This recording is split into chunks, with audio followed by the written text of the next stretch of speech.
Muy buenas tardes, bienvenidos al Aula de Cultura del Diario Montañés en este Ateneo Santanderino, que es la sede habitual del Aula de Cultura del Diario Montañés.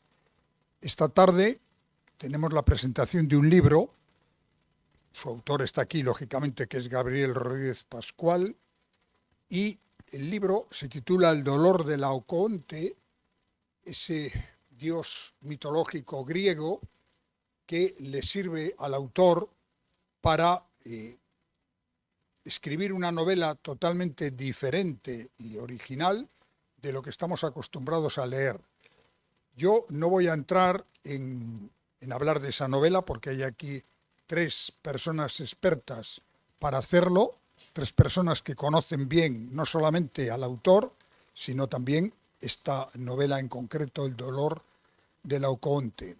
Y yo ya sin más, porque de lo que se trata es de escuchar al autor y a los que le van a preceder en la presentación, sí quiero decirles a ustedes que muchas gracias por su presencia aquí esta tarde y también agradecer a las muchas personas que nos están viendo a través de streaming, porque esta conferencia, como suele ser habitual en el Ateneo, se transmite en directo y luego queda grabada y se puede volver a visualizar en cualquier momento. Y decirles también que, curiosamente, poco a poco, cada vez más este salón de actos en el que estamos se está viendo en Hispanoamérica, en Europa, incluso en algún país remoto donde haya algún español o cántabro al que le interesan estos asuntos y lo está siguiendo desde allí. Por lo tanto, estamos en un salón de actos que prácticamente es una ventana al mundo. Yo ya sin más les dejo con Gabriel Rodríguez Pascual y con las tres personas que van a intervenir en esta presentación coloquio.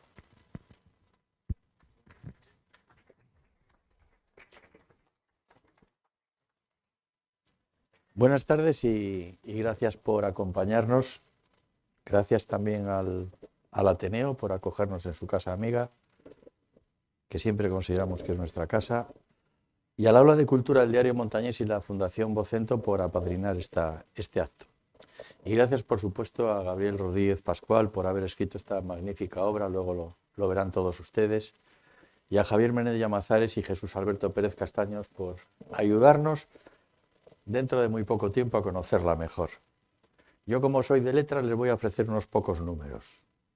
La novela tiene 144 páginas, ligera, de las que se pueden leer hoy en día sin problema. No la vendemos por mazacote. Importa más su peso literario porque físicamente es muy ligera. Como editores nos sorprendió la calidad y la crudeza. Y no tuvimos dudas para publicarla. Nos atrapó al instante, pues estábamos ante una literatura que no respetaba lo políticamente correcto y transitaba por caminos que parecían haber quedado ya hace tiempo atrás, porque de un tiempo a esta parte somos muy dados a considerar las cosas como algo irrespetuosas. También atrapó a Maite Niebla, que es la autora de la magnífica y sugerente portada. Puedo contar la anécdota de que contacté con Maite, ella estaba en Dinamarca de vacaciones, la pasé el PDF de la novela y dice: no he podido dejar de leerla en el autobús, en el metro, en todo, y la atrapó como a todos nosotros. Voy a los números. Tiene 24 capítulos, narrados por 3 de sus protagonistas adolescentes, con marchas atrás y adelante en el tiempo, pero nada complejas. José María, que es el protagonista, el adolescente loco, luego nos diréis qué clase de locura tenía, narra 7 capítulos. Candy, que es una de las protagonistas femeninas, 4 capítulos, ya en la segunda parte de la obra y cierra la novela. Y Miguel, Baby, el hermano de José María, abre la novela y es quien lleva el mayor peso narrativo, pues interviene en 13 capítulos. José María, el protagonista, tiene 170 de coeficiente intelectual. Dicen que por encima de 125 ya se es superdotado. Albert Einstein tenía 160, Stephen Hawking tenía 152. Perdón la pronunciación del inglés, que yo soy de francés, seguro que se dice bastante mejor que lo que yo lo he dicho. Su locura, la locura del protagonista, permitidme que lo diga así, es una locura con mucho fondo e inteligente, muy masticada, que le lleva a explicar cada una de sus acciones, duras, viscosas, brutales.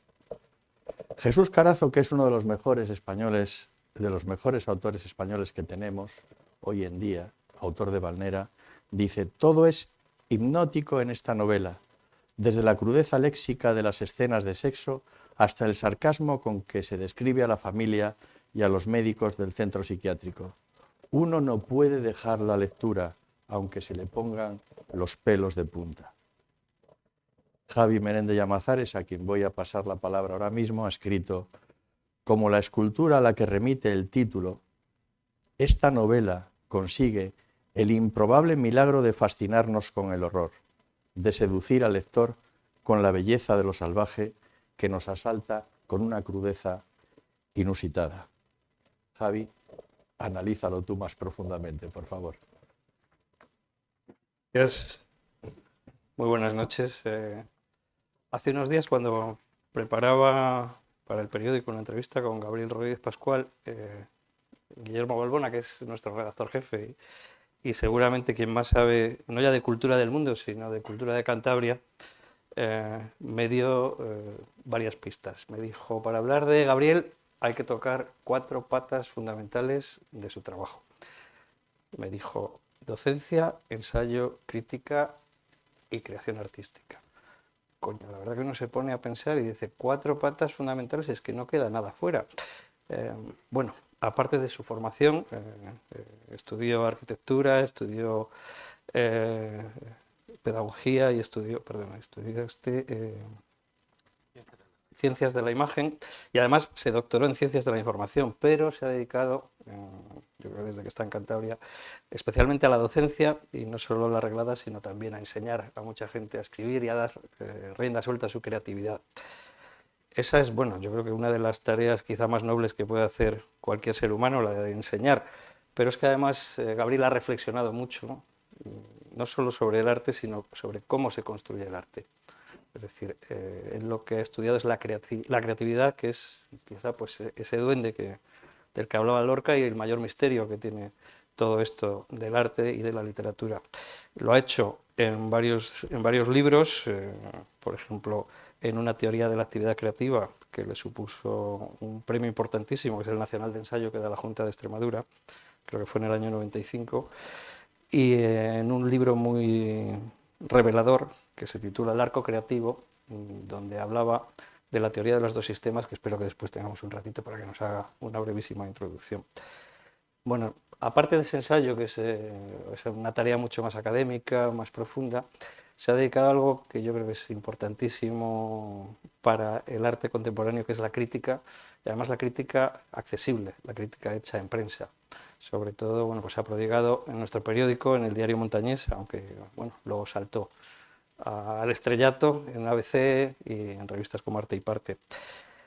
Y queda esa última pata, que es lo que ya yo creo que consigue cerrar el círculo de la creación, que es la de artista. Bueno, pues no solamente ha estudiado, ha enseñado y ha reflexionado, sino que su obra está expuesta en varios museos y bueno, pues obtuvo algún premio importante, como el Premio Goya de Pintura del Ayuntamiento de Madrid en los años 80. Pero hoy vamos a hablar de libros, y vamos a hablar de una novela, yo no sé, Jesús, si decir ligera, si ligera es quizá el adjetivo que mejor encaja con esta novela. Sí, para Amazon sí, pero yo creo que para un lector ligera, ¿no? Yo creo que es una novela densa y en cierto modo tremenda. Sin embargo, lo que sí es ligero es desde luego el ritmo con el que el lector accede a ella, cómo la va leyendo, y sí que es verdad que se van a sorprender según vayan avanzando, de que a pesar de la crudeza de lo que cuenta y además de lo intenso que es todo lo que sucede, uno queda pues sí, mágicamente enganchado a esas páginas que van pasando una detrás de otra, y casi parece, bueno, pues no sé, la novela del último premio Nobel, Bofose, Blancura, que son más o menos las mismas páginas, pero al cuerpo 4 veces más grande, ¿no? Es decir, que en ese sentido Jesús ha sido, yo creo, un editor de lo más honesto. ¿Qué nos cuenta en la novela? Bueno, pues nos va a presentar a un muchacho que se llama José María, que ya casi desde que nació lleva encima un estigma. Bueno, el típico pariente, el tío Martín, que además es médico, ya lo dijo, ¿no? Tiene una actitud que va a dar problemas. Eso le va a perseguir durante toda su infancia. Además, bueno, pues si tiene al lado al querubín maravilloso, al niño perfecto, a su hermano Babi, que Miguel, de nombre de registro, que es rubio, perfecto, maravilloso, y además, como va un curso por debajo y el padre tiene unas ideas un poco extrañas de la economía, decide que, aunque el chico sea tan listo, ¿para qué va a gastar 2 libros al año, pudiendo llevar los 2 él mismo y si van a la misma clase? Se hace repetir a José María, que comienza a sentirse inadaptado y a desarrollar lo que poco a poco veremos que va a ser un grave problema. Estamos en Madrid en los años 60. Un Madrid que luego lo hablaremos con él, no se parece en nada, pero absolutamente en nada al de Cuéntame. No sé por qué, pues yo pensaba que era así Madrid, pero resulta que no, que es una sociedad en la que hay una violencia extrema, en la que hay una dictadura, en la que hay cosas que no pasan oficialmente y que además no solamente eso sucede a nivel oficial, sino que sucede en todos los órdenes de la vida. Hay violencia en el colegio, hay violencia familiar y todo eso acaba, bueno, hay violencia incluso en las calles entre los propios niños, que tienen unos juegos de iniciación bastante crueles. Es curioso lo de las pedreas, que tienen un nombre distinto en Madrid, el que tenían aquí, pero que parece que eran algo común en toda España en aquel momento. Bueno, y en ese caldo de cultivo además está una familia que casi parece paradigmática de la época. ¿Cómo sería? Que a la madre le llaman la santa y al padre los hijos le llaman el pajarraco. Ambos son gente de bien, pero absolutamente de bien. La madre está completamente obsesionada con la religión, la salvación, el pecado, y el padre más o menos, pero le interesa más la rama autoritaria, el poder divino que emana al cabeza de familia y que debe mantener a toda costa. Bueno, de hecho llega a afirmar ante su hijo que prefiere verle muerto que ver cómo le falta el respeto. O sea que a partir de ese caldo de cultivo, bueno, pues vamos a ir asistiendo a un proceso gradual en el que José María va a ir pasando de lo que podemos considerar la cordura a un estado, bueno, yo creo que mejor va a ser que lo vayan leyendo, porque el proceso es gradual y además creo que está representado sin llegar a utilizar el monólogo interior, sino de una manera que podemos leer y entender cualquier lector, sin necesidad de demasiadas complicaciones. Podemos llegar a entender qué pasa por una mente cuando la cabeza no funciona de la manera que bueno, pues normativamente tiene que funcionar. Además, todo esto lo unimos al momento vital del muchacho. Es un adolescente que tiene, pues está en los 14 años, un proceso, un momento tremendo. Descubre además el mundo y aparece Candy, de la que ya nos ha hablado Jesús.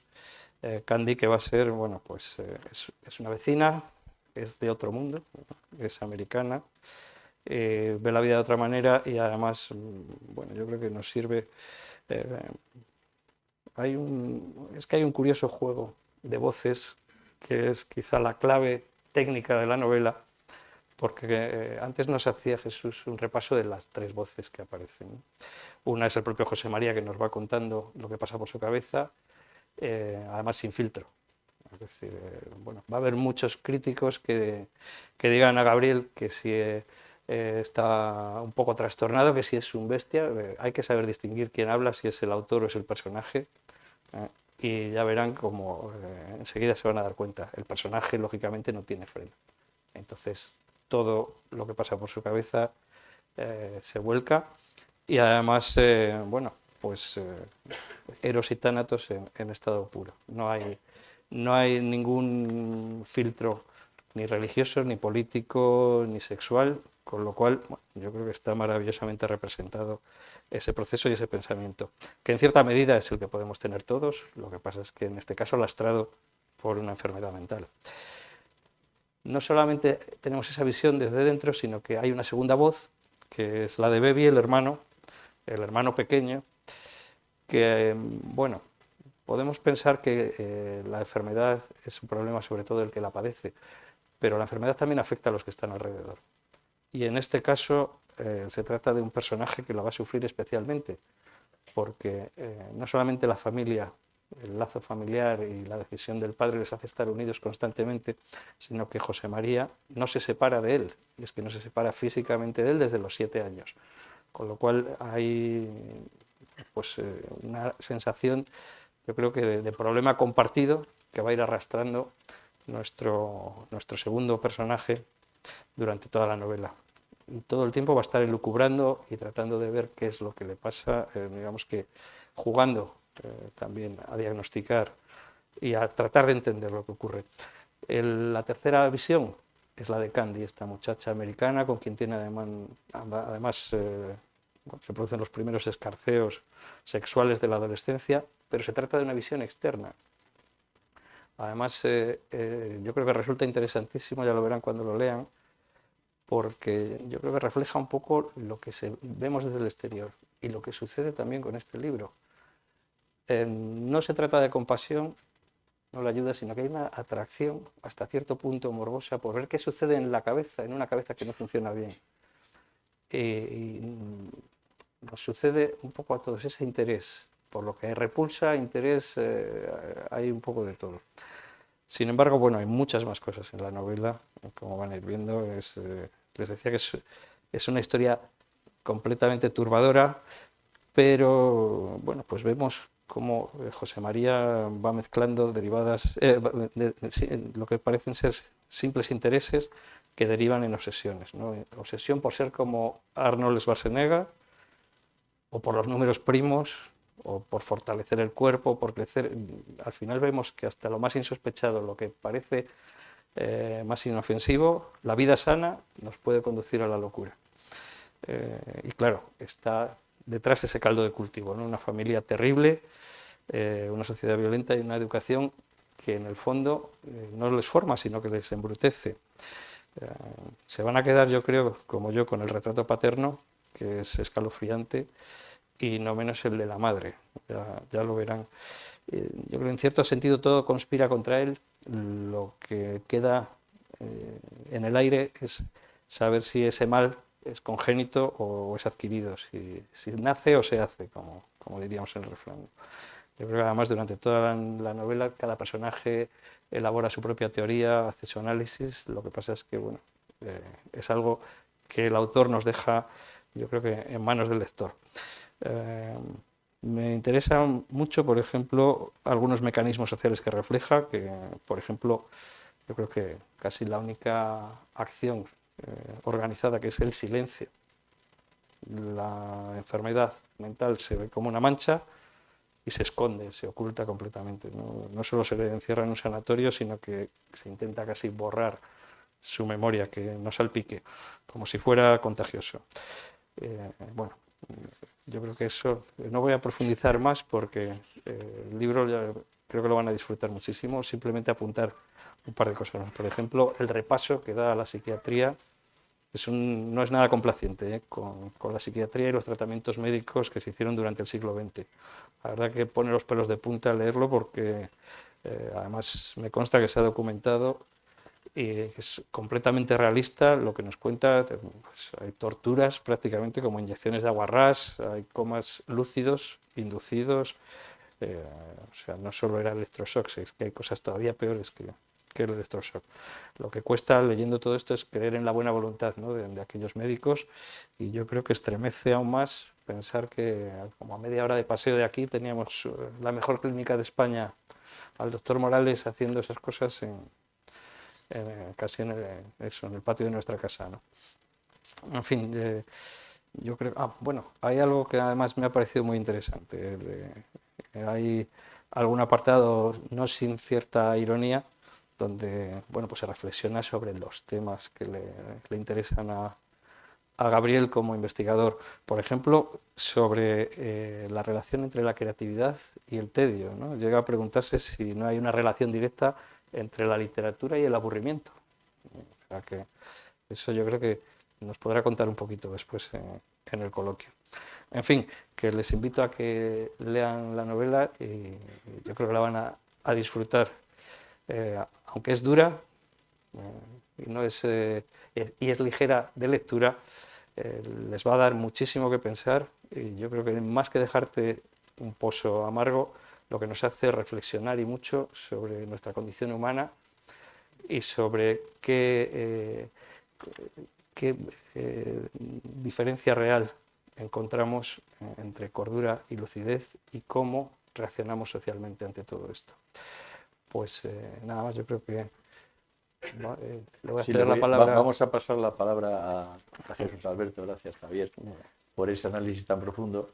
Yo pensé en Jesús Alberto también porque son muy amigos desde hace tiempo. De hecho, yo tengo aquí libros, uno que me ha dedicado el autor, pero Jesús Alberto no tiene libro, tiene el manuscrito, si es que se puede llamar así ahora lo que se escribe por ordenador, lo cual quiere decir que él conocía el libro bastante antes que nosotros y que es una persona que conoce el libro, conoce al autor y que estoy seguro que nos vas a poner, mira, estoy leyendo el primer artículo, pelos pegados con sangre, que nos vas a poner los pelos de punta, seguro, con tu humor vas a ser un contrapeso con la seriedad de Gabriel, que parece mentira que haya escrito esto un hombre tan serio. Jesús. Sí, bueno, hay que empezar una novela, un relato largo que empieza pelos pegados con sangre en el techo, pegotes de pelos y sangre en las paredes, manchas de rojo sucio y negro, dibujos con un significado siniestro, el horror. Cada detalle significaba el horror. La cortina desgarrada, el bandó caído, el gran aparador movido, cruzado, los sillones destrozados, las sillas descuartizadas. ¿Qué había pasado para que quedara rota una madera tan gruesa? Los restos en el techo parecían algo imposible. Era algo imposible.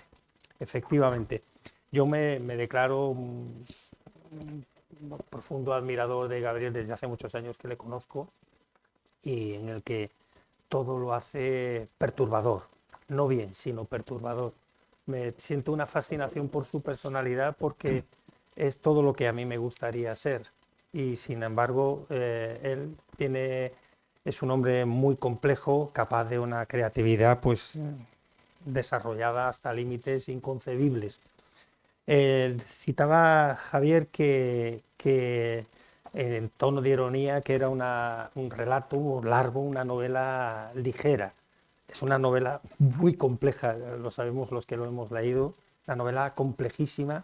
Y yo me pregunto muchas veces qué hay detrás de ese sustrato de los años 60 de una familia en Madrid, aparentemente normal, entre comillas, para haber descrito Gabriel un horizonte tan raro, tan extraño, tan inquietante, algo que te perturba. ¿Qué hay detrás de esa narratividad? ¿Qué hay detrás de cada una de las palabras y de las letras que va enumerando y de las descripciones que va especificando Gabriel?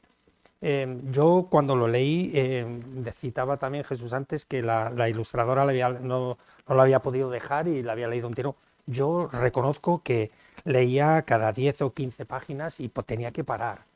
Unas veces por excitación o por pasión desenfrenada y otras veces porque estaba horrorizado de mi incompetencia para poder descubrir ese enorme misterio que había en el relato.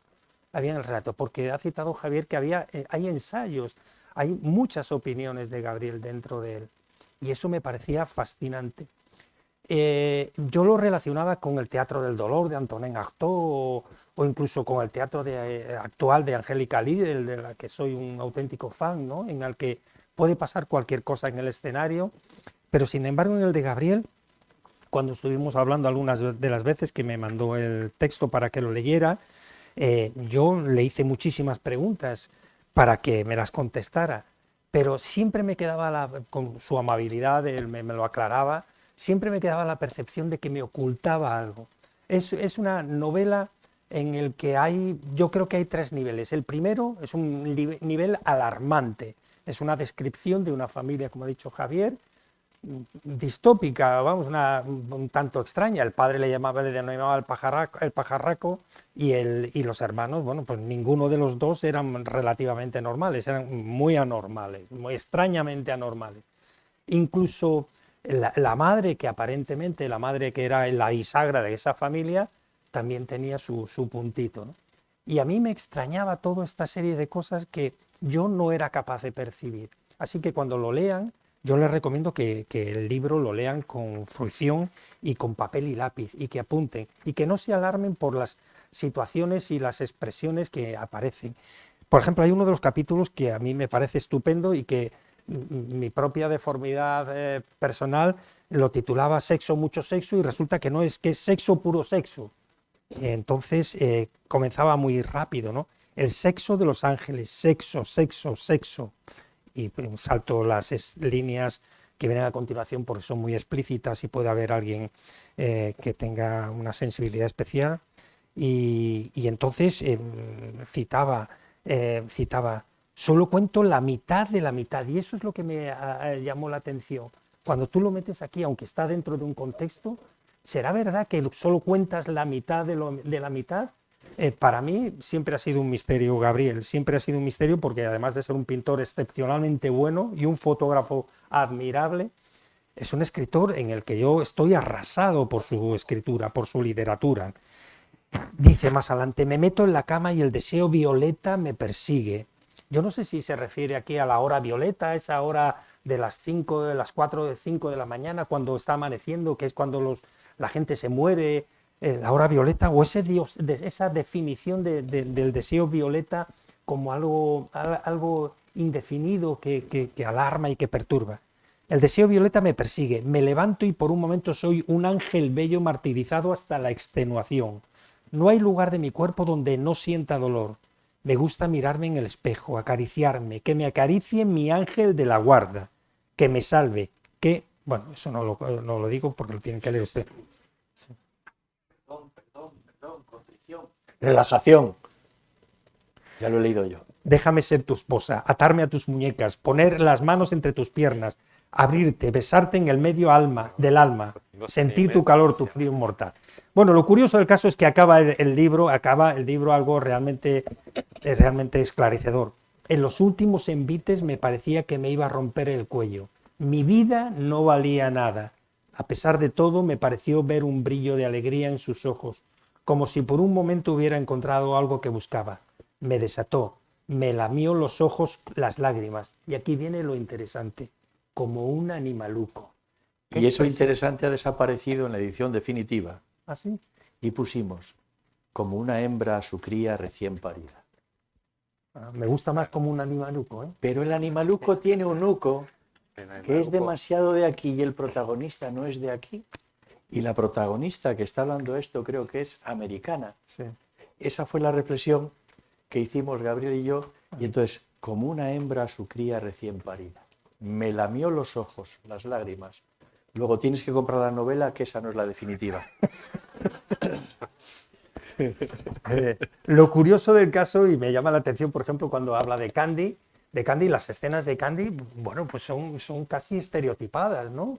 Ella va con un salto de cama, transparente, es la hija de un militar norteamericano en la base de Torrejón, y sin embargo es mucho más interesante y mucho más provocador las relaciones incestuosas a las que somete José María a su hermano, Babi, que a la propia Candy, que todo es como muy comedido, como muy, bueno, como se espera que son las cosas.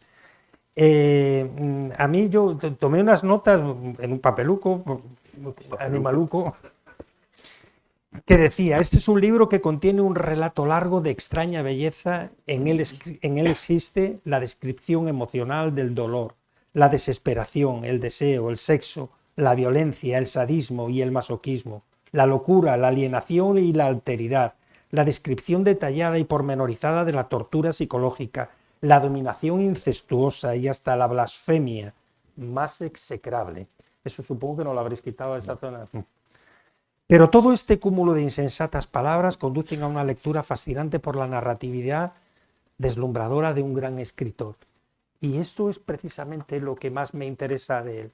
¿Qué es lo que puede esperar? Hay que continuar las hazañas a pesar de que no puedan ser por motivos obvios de Babi, José María y Candi, o nos espera un futuro prometedor de una literatura contemporánea que se enlaza perfectamente con las últimas estéticas más contemporáneas de la literatura anglosajona.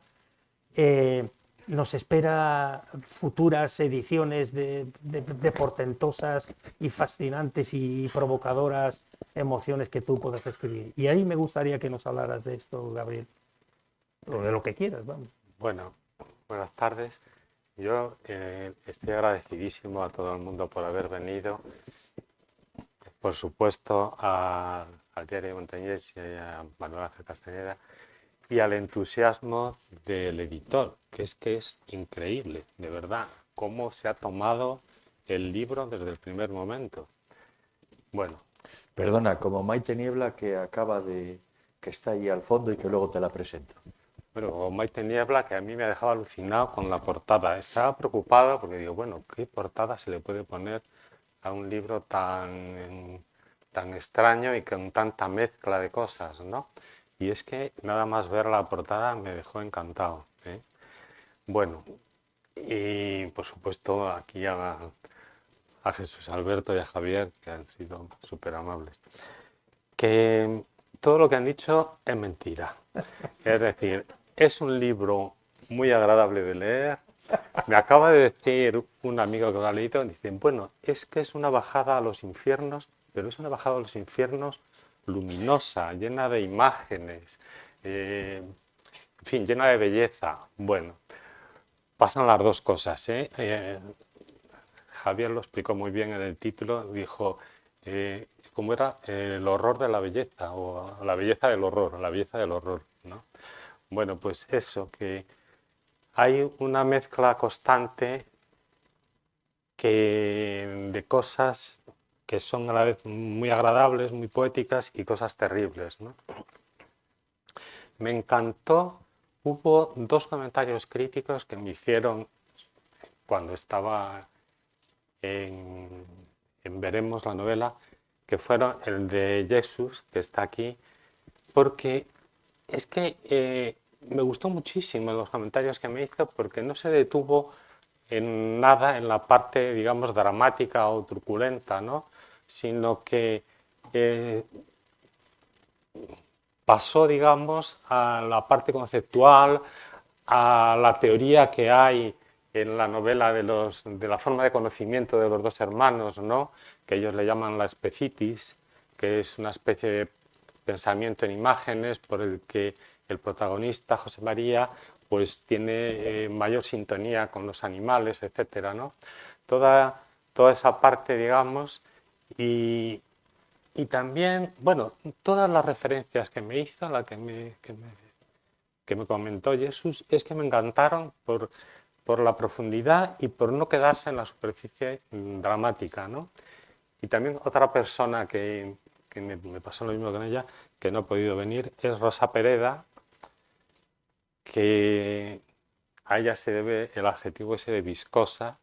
La novela es una novela terrible, viscosa, pero a la vez ella veía, por ejemplo, la libertad que tienen los niños dentro de esa sociedad opresora, ¿no? Es decir, que siempre veía a la vez que la parte terrible, la parte esperanzadora, luminosa, ¿no? Sobre todo en el personaje de la chica que entra como narradora al final de la novela, ¿no? Claro, la novela tiene cosas terribles, pero es que yo creo que si queremos ponernos a contar esta historia, no podemos quedarnos en las medias tintas, o sea, hay que llegar al fondo. Y aparte está uno de los retos fundamentales de la novela, es el entrar en la mente del loco y contarlo en primera persona, ¿no? contar todas las vivencias, todo el proceso, toda el mundo enfebrecido y deformado en el que vive, ¿no? Claro, eso en cierto sentido eso es imposible de hacer. Entonces eso es lo que decía Pérez Castaños, de que no dice la mitad de la mitad, porque bueno, porque es así, se intenta, pero bueno, no se consigue todo. Y no sé qué más decir, que un tema fundamental también en la novela es, como señalaba Javier, el que en realidad hay un desequilibrio que se produce en la familia, que por una parte está, digamos, el enfermo mental, por otra la familia, hasta qué punto el enfermo mental es producto de la familia, hasta qué punto el desequilibrio de la familia arrasada es víctima del enfermo mental. Entonces, esa dinámica es uno de los temas fundamentales de la novela, ¿verdad? Y claro, por eso ahora hay movimientos en los que, bueno, es que esto es terrible, ¿eh? Me estoy acordando de, estuve a punto de escribir la novela desde otro punto de vista, desde el punto de vista de una madre que en Ferrol, hace 20 y tantos años, mata a su hijo esquizofrénico y se suicida.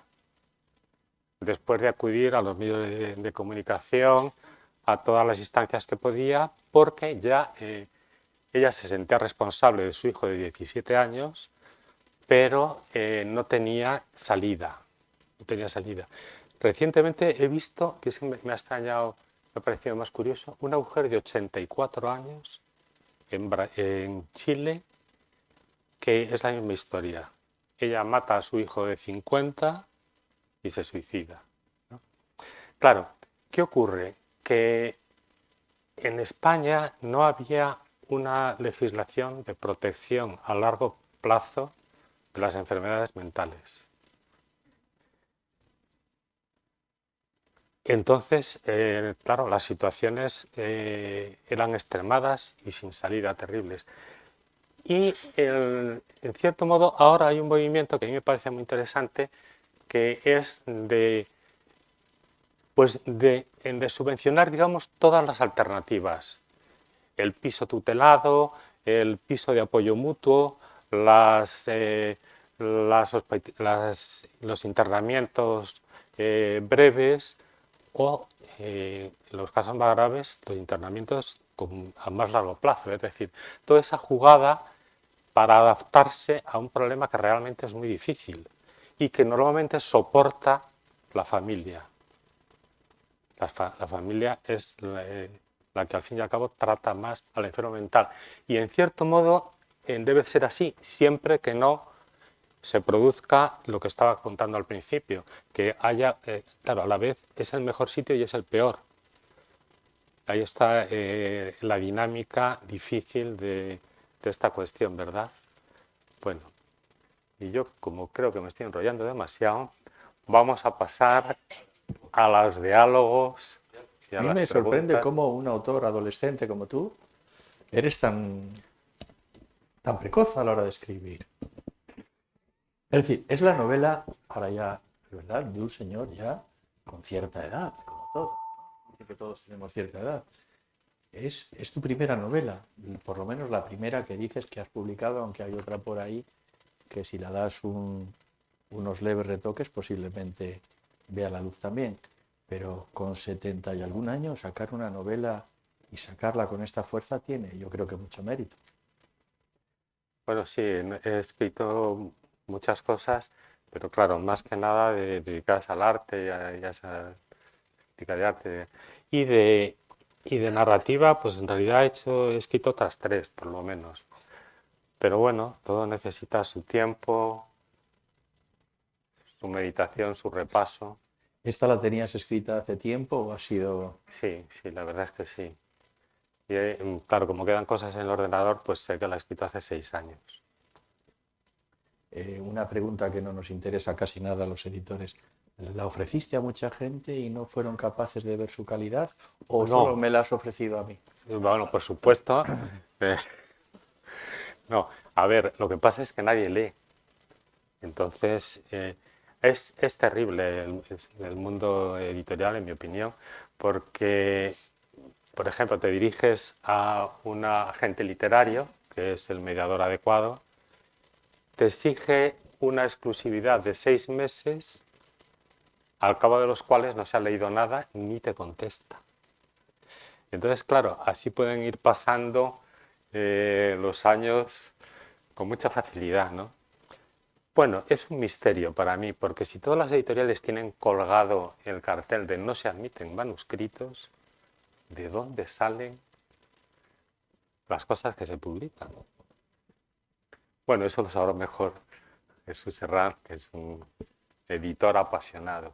Bueno, pero no vamos a hablar ahora de los premios por encargo ni nada de eso, ¿no? Bueno, Entonces la tenías escrita hace 6 años y el publicarla ahora, yo como editor no he visto que le hayas dado mucho repaso, o sea que estabas ya convencido de lo que tenías, que era prácticamente lo definitivo, salvo ese Animaluco al final que le dimos unas cuantas vueltas porque dijimos, ¿y tú crees que una americana va a decir Animaluco, además estando en Madrid y no siendo los protagonistas cántabros? O sea, es una novela que diste por terminada hace 6 años prácticamente. prácticamente sí.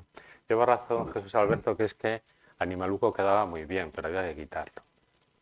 Yo creo que sí, ¿verdad? Ya no quedaba más remedio. Sí, sobre todo si queremos que la novela supere las Sí. fronteras regionales, donde Animaluco igual no se entiende tanto. Si dices fuera de Cantabria viejuca, a lo mejor en Andalucía lo sienten como un insulto. A mí me gustaría preguntarle a Gabriel que él que es tan descriptivo y tan preciso y tan contumaz en la definición de muchas de las perrerías que le hace José María a su hermano Babi y bueno, a Candy y tal, a veces tiene como toques como de una delicadeza muy sutil, ¿no? Por ejemplo, cuando habla de los árboles, todo el bosque respira, resplandece como un solo capullo habitado, con infinitos capullos. La savia se difunde por el suelo, se eleva, perfuma el aire. El alma de los sauces, la sonrisa de los álamos, el gozo de los olmos y la humildad de los pinos. Todo muy poético y en otros apartados hablas mucho del olor. El olor lo mencionas muchas veces como una exacerbación de aquellos que tienen una propensión a intuir la realidad de otras de una forma exacerbada. Y también, cosa que me llamó la atención, porque describes con mucha precisión las cosas, y en uno de los apartados me dice, me puso a 4 patas y me cogió por detrás, me hizo el amor. Qué delicadeza, qué tanta turbiedad, pero al mismo tiempo, qué ternura. Cuando estás hablando entonces, toda esta serie de cosas, yo quiero, quizás sea el único, no me quiero inclinar a que uno al leer esto tenga la precisión de ser un análisis sociológico de las dolencias familiares. Por eso decía que nos cuentas la mitad de la mitad, que está muy bien que nos hablemos de la enfermedad mental, que es una de las enormes carencias que tiene la sociedad actualmente y que el 90% las padece. Cualquiera que nos miremos, Jesús, por ejemplo, siempre uno ve que hay alguien próximo en estas dolencias, ¿no? Y entonces, pues me llama la atención. Yo no quiero creer que esto sea una llamada de atención para esto. Ah, no, claro. Quiero decir que es una novela en la que hay muchas preguntas y ninguna respuesta, como debe ser, creo yo. Claro, lo que has apuntado es verdad, es decir, que es un texto en el que hay un pensamiento muy metafórico, en el que se usa mucho la sinestesia, en el que las imágenes que recorren toda la novela, que está llena no son solamente imágenes visuales, sino que hay mucha imagen olfativa, táctil, etcétera, ¿no? Eso es una crítica que me han hecho hace poco, que me ha gustado mucho, que es la relación que hay, digamos, entre la teoría del pensamiento en imágenes que explican los niños y la forma en la que está narrada la novela, que está toda, lógicamente, contada con muchas imágenes. No sé si te he contestado. Si te pones tonto, le dicen al personaje cuando está en un sanatorio, por llamarlo de alguna manera, además de electrocutarte, te ponen inyecciones de aguarrás. Al principio llega un zopilotillo, porque es que los llamas zopilotes a los médicos, con cara de bueno, joven, que incluso podría parecerse un poco a Baby, a su hermano. Y me dice que hay un nuevo tratamiento estimulador con corrientes eléctricas, maravilloso, vigorizante, lo que yo necesito, que estoy un poco decaído. Y como de casualidad me lleva donde un vaquero zombie, que casi no puede hablar. Como las corrientes, mejor, mucho mejor. A Feliciano le han sentado de maravilla, está mucho mejor. No quiero ni pensar cómo podría estar antes de ingresar en este estado paradisíaco. ¿Por qué no las tomará el doctorcito al que también se le ve un poco decaído? La cosa no empieza bien. Llegan 2 sicarios y me amarran a la camilla del doctor Mabuse con correas de cuero. La habitación es tan tétrica como las demás, pero tiene menos desconchones y más aparatos de tortura. Parece que va a ser una ejecución rápida. Se acerca Torquemada y me habla con voz meliflua. Tienes que estar tranquilo para que el tratamiento de revitalización con electricidad tenga éxito. Me sujetan la cabeza. Me limpian las sienes con alcohol y luego me dan agua salada. La cosa se pone fea. Me meten en la boca un tubo negro de goma para evitar que me coma mi propia lengua. Me colocan 2 electrodos helados a los 2 lados de la frente. Torquemada sonríe. Dolor brutal difundido en negro, apagón. Se acabaron todos los males. ¿Pero por qué nos lees esas cosas? ¿Por qué las escribes? Ya, pero quiero decir que, bien, Quiero decir que conocías, que te has documentado mucho, como ha dicho antes Javier, sobre ese ambiente de los psiquiátricos. Te has documentado Bueno. mucho y yo cuando leía lo de la Guarrás y todo lo demás, entré a internet porque dije, este hombre se lo está imaginando y no se lo imaginaba. Las inyecciones de Aguarrás. Kafka en las cartas últimas a su antigua novia tenía una tuberculosis y le daban inyecciones de aguarrás en la garganta, ¿eh? O sea que el aguarrás parece ser que se ha utilizado para muchas cosas, ¿eh? Y no estamos hablando de la primera mitad del siglo XX, ¿eh? O sea que no es tan ajeno. se me ha olvidado la pregunta.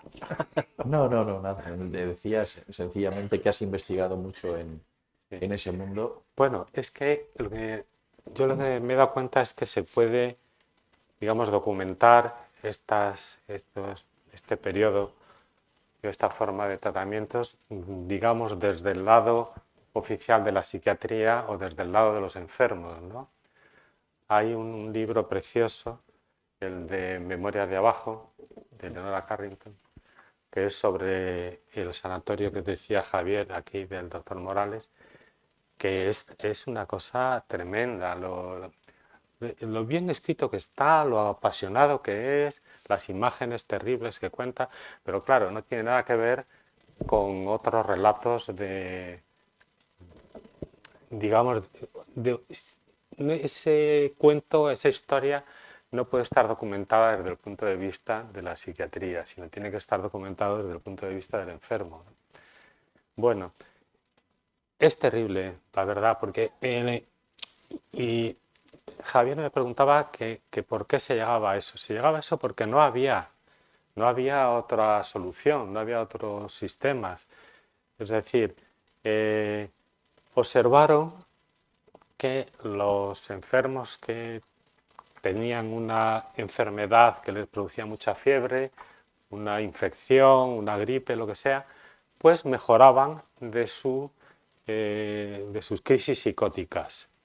Entonces, de ahí nació toda la piretoterapia, y la malarioterapia,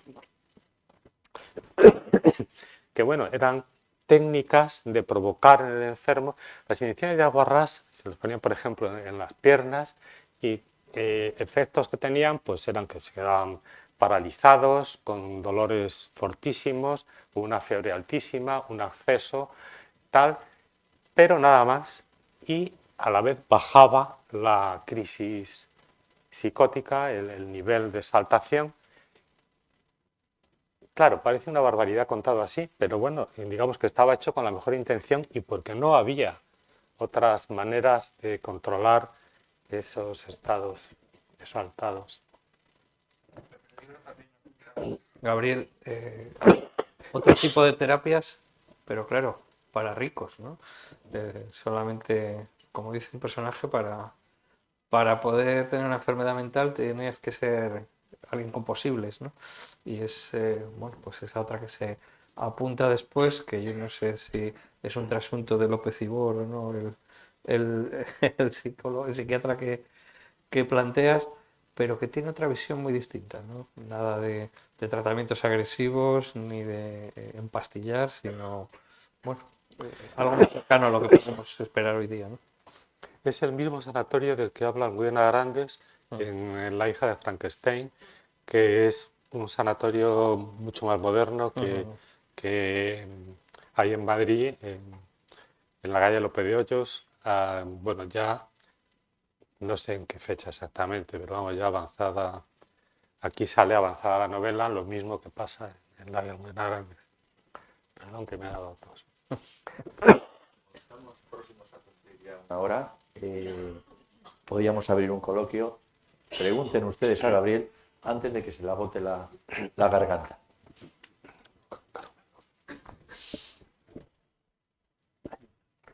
Óscar. Hola. ¿Se oye? Sí, sí. Buenas tardes. Bueno, en primer lugar, felicitar a Gabriel por la estupenda novela y como lector común recomendar vivamente su lectura porque a pesar de todos estos aspectos terribles que a veces se mencionan, en la novela hay una historia de amor y hay mucha belleza. Yo quería hacerle solo una pregunta y es acerca del título, que tiene mucha importancia referencial, ¿no? El padre, dos hijos, el castigo de los dioses. ¿El título lo tuviste primero antes de empezar a escribir? ¿Fue durante el transcurso de la creación o fue al final como una especie de epifanía? Gracias. Bueno, pues fue al final, la verdad. Los títulos de cada capítulo salían solos, pero el título general, pues le estoy dando muchas vueltas, la verdad. Y bueno, como salía la comparación con el Laoconte en el momento de la pelea en el que atrapan a José María, ¿no? Lo cazan, digamos, pues, y además es tiene una expresión de dolor que es, digamos, paradigmática en la historia del arte, ¿no? El dolor del Laoconte. Aparte de esa sensación que tiene la escultura de estar como luchando contra él mismo, ¿no? La serpiente queda un poco ahí como al margen. Bueno, por esa fue la idea. Quisiera apuntar una cosa interesante de lo que ha dicho este señor, Javier. Efectivamente, lo iba a haber preguntado antes, la idea del Laoconte, que es, bueno, una escultura de época de inspiración de la escultura de Rodas y que curiosamente tiene una implicación casi teológica. Al fin y al cabo, Laoconte es castigado con sus hijos por Zeus, a veces por una razón, por haber violentado la prohibición de procrear y también por otras razones, ¿no? Al fin y al cabo, Laoconte aparece en la guerra de Troya, él pretende quemar el caballo de Troya, que el caballo, y yo dándole vueltas como yo no creo que, como yo siempre que miro a Gabriel me parece una completa interrogación y un completo enigma, pues siempre intento adivinar más cosas de las que hay, perdón por esto, ¿no? Entonces pensé que, claro, la idea de Laoconte, el caballo de Troya, que al fin y al cabo es una inmersión de una psicología externa dentro de una problemática psiquiátrica, pensaba que efectivamente que tendría una visión, la idea de relacionar el Laoconte con ello, pero bueno, también la expresión del dolor, la gestualidad de esa escultura, pues es muy práctica para la novela.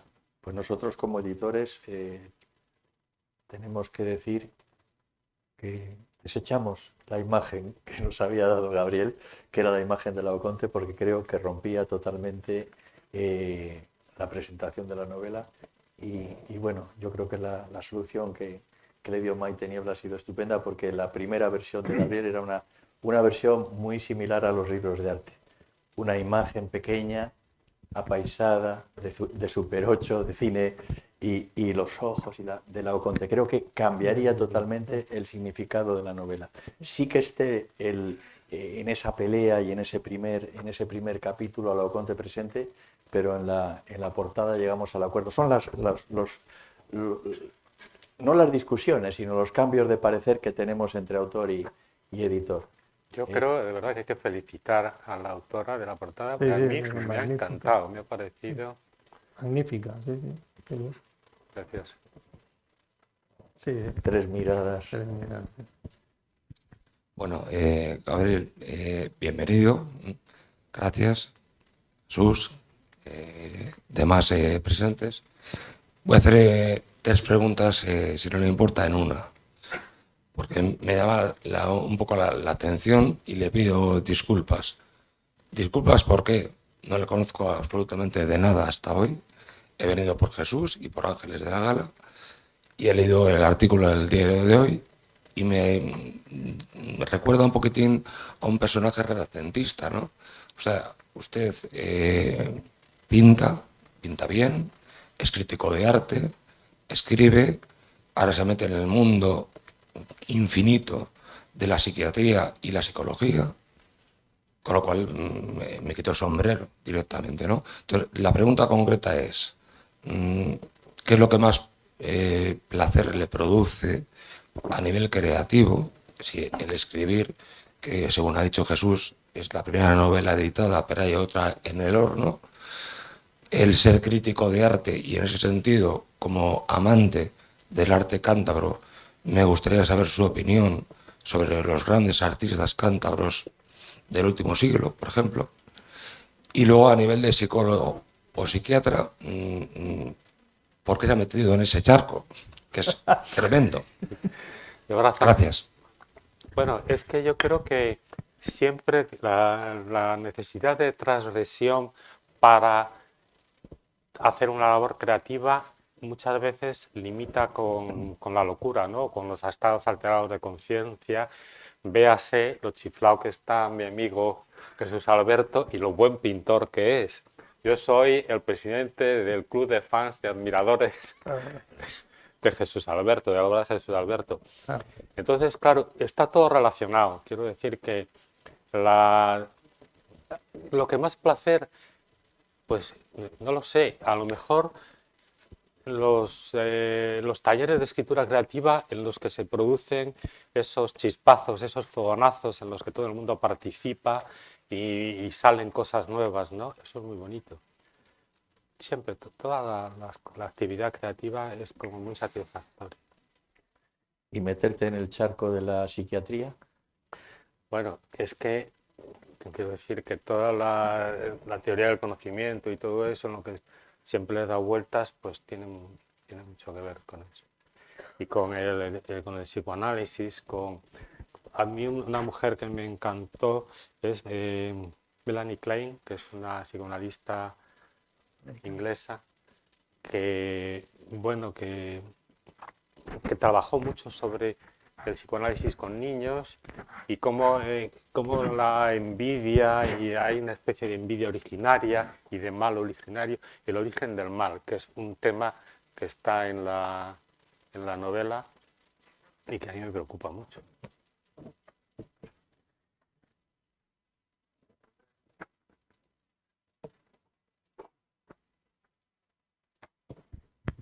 Hola.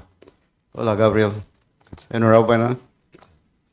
Antes mencionaste a William Burroughs y me imagino que mucha gente ha leído esta novela y hay cierto paralelismo entre la locura y el efecto de las drogas y la forma de escribir.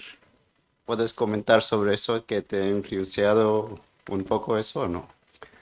Sí, quiero decir, la novela esa del El almuerzo desnudo es tremenda, ¿no? Y tiene también A mí me gustó mucho, bueno, me gustó mucho cuando la leí hace 60 años, digamos, y la he releído ahora, porque, porque en cierto modo responde al reto ese de cómo se cuenta eso desde dentro, ¿no?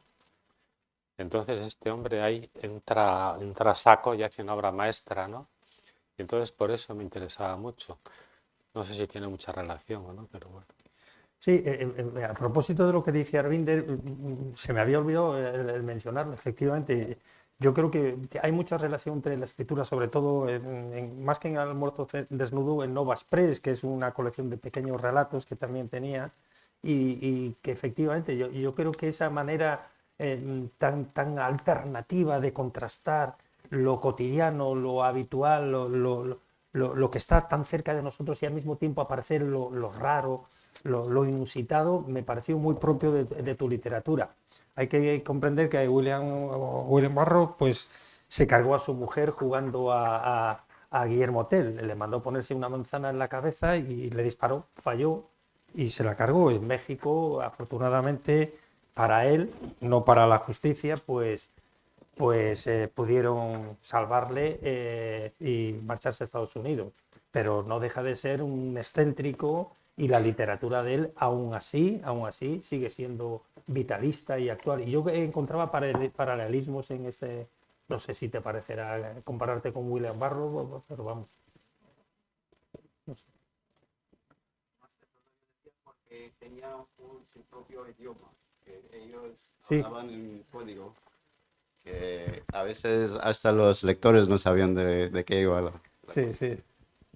Sí, en ese sentido es mucho más arriesgada la novela de William Burroughs, porque claro, hace una investigación del lenguaje que me parecía a mí demasiado vanguardista o demasiado difícil para lo que yo quería contar, ¿no? Es un libro que se lee muy bien, sencillo, agradable.